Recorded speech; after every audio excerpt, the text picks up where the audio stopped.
Durante los próximos minutos, los textos se transforman en sonidos, las palabras vibran en el aire y la literatura se escucha por la radio.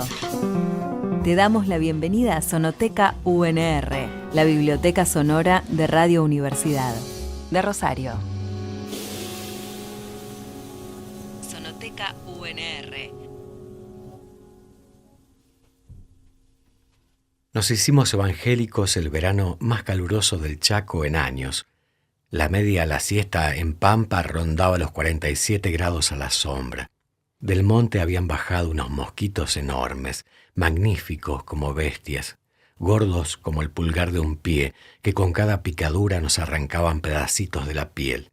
Hasta entonces habíamos pensado que no había nada peor que los alacranes, que ya se habían ido de las casas, dejándonos la costumbre sana de revisar siempre dentro de los calzados por las mañanas, antes de meter los pies. Para mí, lo peor igual siempre fueron los cortes programados.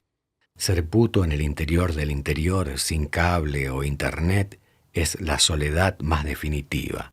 Los diarios solo hablaban de los mosquitos, a los que en algún momento empezaron a llamar pulgarcitos, y aprendimos que por las noches teníamos que dormir con las ventanas cerradas para que no entraran mientras el calor sofocante se adueñaba de las casas y el piso era el único lugar fresco para dormir un rato, escuchándolos embestir contra el vidrio una y otra vez. Algunos alquilaban pieza en algún motel de la ruta a Sáenz Peña para pasar la noche descansando, pero la mayoría sin plata dormía poco y mal esos días, por lo que el pueblo amanecía insomne y malhumorado, moviéndose a las ocupaciones diarias con la torpeza del que camina en sueños. El templo de los evangélicos era el único edificio de Pampa del infierno con aire acondicionado y generador propio, así que ese verano fueron varias las familias que encontraron refugio en la fe. La falta de sueño y el embotamiento por el calor nos hicieron más creyentes todavía.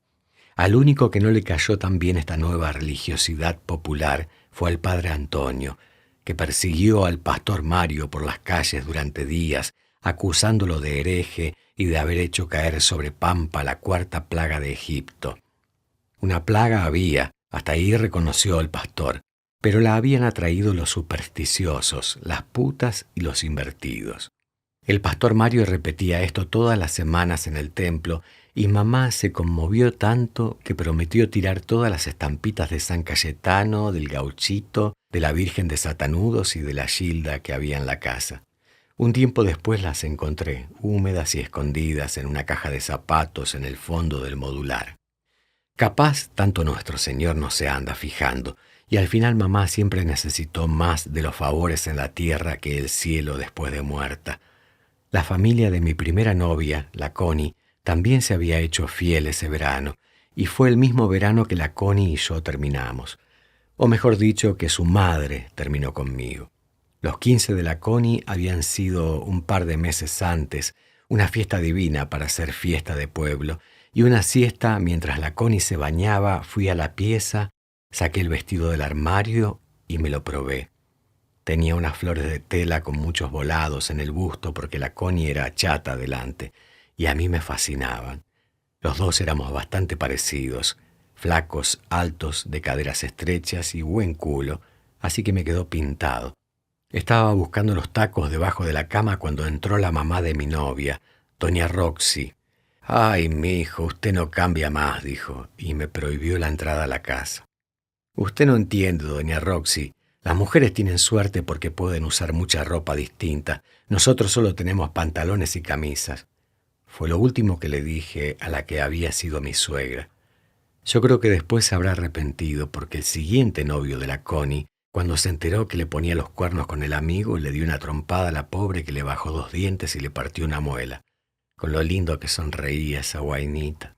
Y a mí nunca me habían molestado esas cosas de ella. El amor que tuvo después, un paraguayo comprador, la dejó embarazada y se borró una madrugada haciendo dedo en la ruta.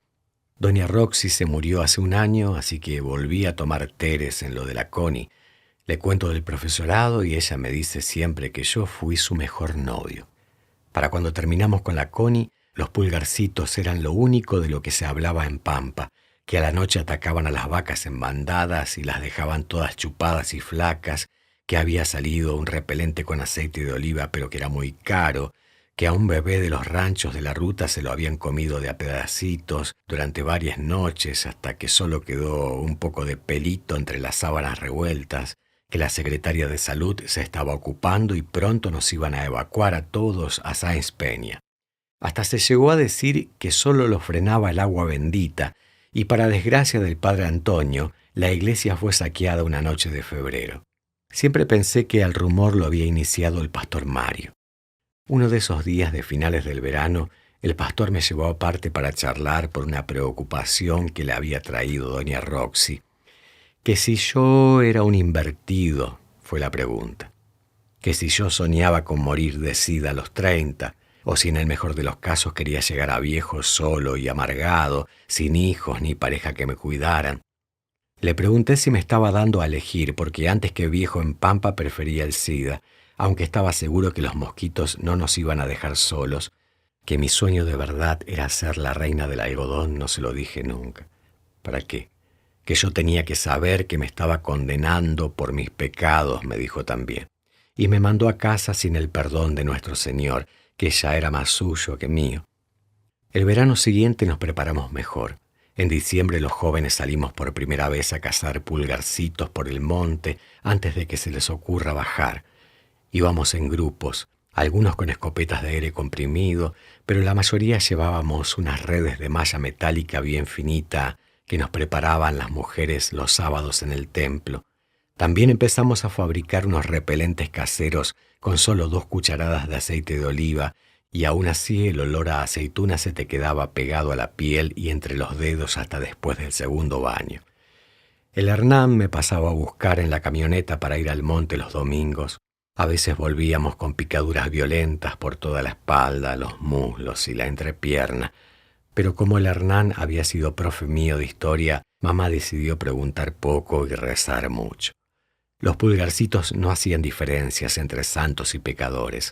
Con el correr de las semanas, aprendimos también que lo mejor era buscar los nidos escondidos entre las hojas y quemarlos. Cuando nos parábamos alrededor de esas fogatas viendo arder los cientos de huevos de nuestros enemigos, con el humo picándonos los ojos, algo como un misterio se encendía entre nosotros, algo como de misa, de religión y de comunión cristiana, que muy pocas veces había sentido dentro de alguna de las iglesias de Pampa del Infierno. Pulgarcitos, de Ana Iriarte. Lo que acabas de escuchar forma parte de Sonoteca UNR, una producción de Radio Universidad de Rosario. Lectura y realización, Guillermo Peñalves. Selección de textos, Federico Aicardi. Entérate de todo lo que hay en nuestra sonoteca en radio.unr.edu.ar.